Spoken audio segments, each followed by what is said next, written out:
What up, Knicks fans? Last night, the NBA All-Star reserves were announced, and Julius Randle was named to the All-Star team. I know I'm tough on Randle, but I'm proud of him for this. Last season, didn't go his way, worked really hard in the offseason, and he's having a good season, honestly, a great season this year, and that's why he was announced to his second All-Star team selection. Show him some love in the comments section. Type those 30s. And if you think Jalen Brunson, who did not get announced and got selected to the All-Star game, behind Tyrese Halliburton, who's the point guard of a team that's the 11th seed, DeMar DeRozan, the 10th seed for the Chicago Bulls, and Drew Holiday. Unbelievable. If you think Jalen Brunson got snubbed, type 11 in the comment section.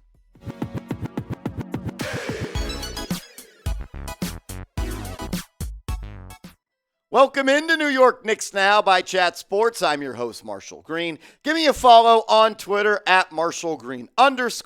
Trying to up my Twitter followers, and I want to follow some Knicks fans back. So give me a follow over there, and let's talk some ball. We had a whole show scripted out that we were about to film, and then we had some breaking news come across the wire. What do you know? The Brooklyn Nets are in absolute shambles yet again in the Eastern Conference because Kyrie Irving has requested a trade from the Brooklyn Nets. Why does this happen to be talked about on a Knicks show? Because I have already been DM'd by 30 people asking if the Knicks should go ahead and trade for Kyrie Irving. No, they should not. We'll break that down in a little bit, though. But this is big NBA news. Mark Stein tweeted this out, said the Nets' strategy to this point, as I reported earlier this week, has been to focus on playing out the season without extending Kyrie Irving's contract, believing Irving likely needs a sign and trade in the summer to get to another destination he likes. Kyrie counters today by requesting a trade. I don't think it makes all that much sense for the New York Knicks. You already got your point guard in Jalen Brunson, and would the Brooklyn Nets really ever trade Kyrie Irving to the New York Knicks? Irving did, though, in the summer, release 5 teams that he would like to be traded to when he first requested that trade, and the New York Knicks were on that list. So at least Irving has a little bit of want to be a New York Knick. We know how special Kyrie Irving is as a player, and what he's doing this season just shows you that he's back, and in my opinion, a top 5 point guard in the National Basketball Association. What he did to the New York Knicks just a couple of days ago, I think that was on Saturday of last week, where he just willed them to victory in that third quarter, hit dagger 3 after dagger 3. We know Kyrie's special. He can do anything on the basketball court. He's a magician with the basketball, some of the best handles we've ever seen. He's a tough shot taker and one of the best tough shot makers of all time. I don't want to spend too much time on it because I don't think it really makes all that much sense. But I know we've talked about Irving in the past on this channel, and some of you guys want Kyrie Irving on the Knicks. So this is your time to sound off. Should the Knicks trade for Kyrie Irving? I say no way, no how. Great player. I just don't think the fit and the time is right. If you made the trade before Brunson signed, sure, I would have been down for it. But you know, that's not the world we're living in. Should the Knicks trade for Irving? Y for yes and for no. Let's get to the real show now. This is what the show is going to be about today. On today's show, Bleacher Report tried to predict the Knicks trade deadline moves. Zach Buckley. He had 2 trades, well, really 2.5 trades he believes that could happen for the New York Knicks. We'll break that down, but I like to do this and show you guys what kind of draft capital the Knicks have in their pockets right now if they wanted to make a trade. They got 4 first-round picks in 2023 with some protections. We got 1 first-round pick, their own in 2024. They have their own and the Milwaukee Bucks pick in 2025, and then in total, 11 first-round picks in the next 7 years. Only 8 of those 11 first-round picks are tradable because you can't trade your own pick in back-to-back years. That's why it is valuable, and that's why Leon Rose has gone the way to get other people's and other teams' first-round picks, because you can trade those with no restrictions. You can't trade your own picks in back-to-back years. In 2023, the Knicks have 4 first-round picks. They have their own, the Mavs, the Pistons, and the Wizards. These are the protections. Protections meaning, example, for the Mavericks, if that pick is in number 9, it stays with Dallas. If it's 11 or above, it goes to the Knicks. Same with the Pistons, same with the Wizards. This pick may convey. This pick is not going to convey. This pick will convey. So I believe the Knicks, at minimum, will have 2 picks in the loaded 2023 NBA draft. We also need to talk about who the Knicks have on their roster and who they could look to trade. I think everyone in the starting lineup is safe at this point. I know Mitchell Robinson is still hurt, but I still have him pictured. I think you could see a guy, unfortunately, like Emmanuel quickly get traded. Derrick Rose has an expiring deal of $14 million. It's a 2-year deal, but a team option. No one's going to pick that up. Cam Reddish, I believe, will not be a member of the Knicks this time next week. Evan Fournier's had trade rumors surrounding him, same as Obi Toppin, and supposedly the Los Angeles Clippers are interested in trading back for Isaiah Hartenstein. So you got the picks, and you got the players, and you got the salary cap to match if the Knicks want to go out and make a magic trade. We'll break down those trades Bleacher Report brought up in their article this week. But first, make sure you guys are subscribed to the channel because we are on the cusp of getting to 17,000 subscribers. Go down right now, hit that big red button. We're 322 subs away. We're going to be live for the NBA trade deadline all Thursday, keeping you up to date with everything that's surrounding the NBA. We also go live for every single game day. The watch party last night against the Heat was electric. No channel does it like we do it. Sub for Knicks Dubs.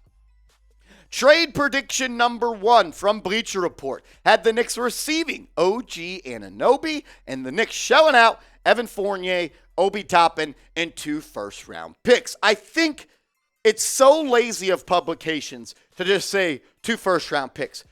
Because like I've said it a million times on this show, all first-round picks are not created equal. You have unprotected and you have protected. Sure, if I could trade you those 2 shitty first-round that are protected from the Pistons and from the Wizards, yeah, I'd do this trade. But if those are 2 unprotected picks, I don't know. The most amount of unprotected picks I'm willing to give up for OG Anunoby is 1. And let's say one of those is unprotected and 1 is protected. If this gets it done, which honestly, I don't believe this is enough to land OG Anunoby. I believe the Raptors are going to want at least Emmanuel quickly and at least 3 of the first-round picks that the Knicks have in their back pocket that they could trade. And for good reason. OG's a damn good basketball player. I believe he's a top 10 wing defender in the NBA. He would bring lineup versatility and shot-making ability to this team. This is someone that shoots over 40% from the corner 3. That's an area the Knicks have to get better at.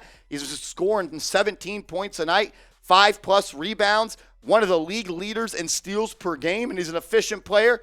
And he's under contract for at minimum 2 more years. When you look at his contract, this year he's making $17.3 million. So if the Knicks were to make a trade, they have to match that salary. They have those people and the ability to do that. He's on the hook for $18.6 million in 2023, and he's on the hook with a player option for $19.9 million in 2024. I believe OG Anunoby would decline this player option after the 2024 season, try to hit free agency, and come in and get an absolute massive deal north of $20+ million per year, because that's what two-way defenders that can knock down the 3-ball can get in the NBA. Everyone wants those all-star role players. Not saying OG's an all-star, but he is a star in his role. Everyone's looking for those type of guys. So I want to ask you, we showed you the trade a second ago, and let's assume one of these is unprotected, one of these is protected. Would you make this trade? Let me know what you think. Type A for accept, type D for decline down in the comment section. I think we do need to realize that trading for OG Anunoby is an all-in move for the New York Knicks for a couple of reasons. You're going to have to give up, I believe, multiple unprotected first-round picks of your own. I think you're also going to have to commit to him to a long-term deal. So you are sitting your feet in the sand of saying, we're willing to give up future cap flexibility. You're willing to give up future picks for a guy like OG Anunoby. And that's why I prefer somewhat of a cheaper option, which we'll talk about in a second. But first, I want to tell you guys about our proud sponsor, Rocket Money. Go to rocketmoney.com/NBA now. That is rocketmoney.com/NBA now if you want to save some money in the new year. Keep track of your expenses, organize and optimize all of your finances, cancel your unused subscriptions with just a tap, and keep track of your monthly expenses. I also love that they monitor events that affect your credit score. They negotiate to help you lower your existing bills, and Forbes is calling it the app that will save you hundreds of dollars. I love the way that you can view all your subscriptions on one screen. You can see how much you're paying, what you're paying for. Maybe you're paying for some you don't want to pay for anymore. Or maybe you're paying for some you forgot you were paying for. Let them do the dirty work and cancel your unwanted subscriptions. I use Rocket Money. You should use Rocket Money so we can save money. Go to rocketmoney.com/NBA now. I'd prefer a cheaper move than a guy like OG Anunoby. Look, if you get OG, your team's better overnight. No doubt about it, but I prefer someone cheaper. And a guy that has been linked to the New York Knicks, according to Ian Begley, is Sadiq Bey, the young scoring forward out of Villanova that plays for the Detroit Pistons. When you look at what Sadiq Bey has done so far through his NBA career, he's a guy that can light it up on the offensive end. The field goal percentage is a little bit low, but he's a pretty damn good three-point shooter. We have some advanced stats in a second to show you that, but he gets shots up. He could play defense. He'd come off the bench. I think he'd be a good 2-3 on this team. Kind of be a handicap with Quentin Grimes. I think him and Grimes are very similar players. They just play the right way. They're winning basketball players. He's from Villanova. Those dudes just know how to hoop. And the thing that I love about Bey is he continues to get better from the three-point line. When you look at what he's done in the last 26 games, the three-point percentage continues to skyrocket. 40% in the last 26 games on 5+ attempts. 40% in the last 17 games on 6+ attempts, and 44% from three on almost 7.5 attempts per game. The Knicks need shooting, and they need defense, they need youth, and they need more athletic wings. That's exactly what Sadiq Bey is. I'm cool with trading for OG Anunoby. I know it costs to be the boss, and you got to pay something to get something, but at the end of the day, I'm a bargain shopper as well. I think Bey is a buy low, risk low, high reward type of trade for the New York Knicks. Trade number 2 from Bleacher Report is kind of a, that's why I said 2.5, because they believe that the Knicks will either trade Cam Reddish to the Bucks or to the Suns, and they're going to get back either Grayson Allen or Jay Crowder. We've talked about both these people on the show. That's why you subscribe, because we get you the rumors and the juice before anybody else out there. But when I look at this trade, I prefer Grayson Allen over a guy like Jay Crowder for a couple of different reasons. I think Grayson Allen fits more what the Knicks need, and I think he fits their timeline a little bit better. I don't think Crowder is going to be playing in the NBA much longer. I think Allen has a long career still ahead of him. When you look at the stats, obviously Jay Crowder hasn't played this year, so we're going to look at his 2021 and 2022 stats, where Grayson Allen has been playing this year, and he's been playing pretty damn well, shooting over 44% from the field, 40% from downtown. He also can handle the rock a little bit. He would pretty much replace Miles McBride in this rotation. I like the intensity he plays on defense. He'd be a Tom Thibodeau guy through and through. I know he's an easy guy to hate, and he's got a really punchable face, but he's a damn good hooper. Jay Crowder, on the other hand, gets you a real tough and rugged defender, a lot of playoff experience, not as good of a shooter and nearly not good of a scorer as Grayson Allen, but you're getting toughness, defense, and experience in a guy like Jay Crowder.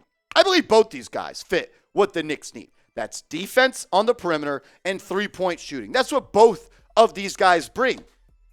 And I'm cool with either of them. But this is the point. I almost said Cam Newton. The Cam Reddish situation is absolutely criminal. You're telling me a team like Phoenix, that was just in the NBA Finals a couple of years ago, and the Milwaukee Bucks, who are going to be competing for an NBA Finals this year, want Cam Reddish, but the Knicks, who are fighting to not be a play-in but a playoff team, can't find minutes for him, all because Tom Thibodeau found out that Reddish went to an assistant coach and said he wasn't happy with his role, so Tibbs found him a great seat on the bench to collect 30 straight DNPs. There is no reason that Cam Reddish shouldn't be on this team, that he shouldn't be playing. You gave up a first-round pick for him. How about you maximize your assets? You know what good coaches do? They put their players in position to succeed, and they get the most out of them. That is something Tom Thibodeau has done absolutely nothing with Cam Reddish. It is very unfortunate the way that situation has shaped up. But I want to ask this question, because we were just talking about these two guys. Grayson Allen, Jay Crowder. Pick one to trade for. Type GA for Grayson Allen, JC for Jay Crowder. I want you to sound off for me down in the comment section. I prefer Grayson Allen. I think it just fits a little bit more. And I just like the three-point shooting from Allen a little bit more from Crowder. But I'm open for debate. Let me know what you think down in the comment section. And make sure to give me a follow over on Twitter at @MarshallGreen_. I want to talk ball with the hoop heads over on Twitter. Give me a follow at @MarshallGreen_.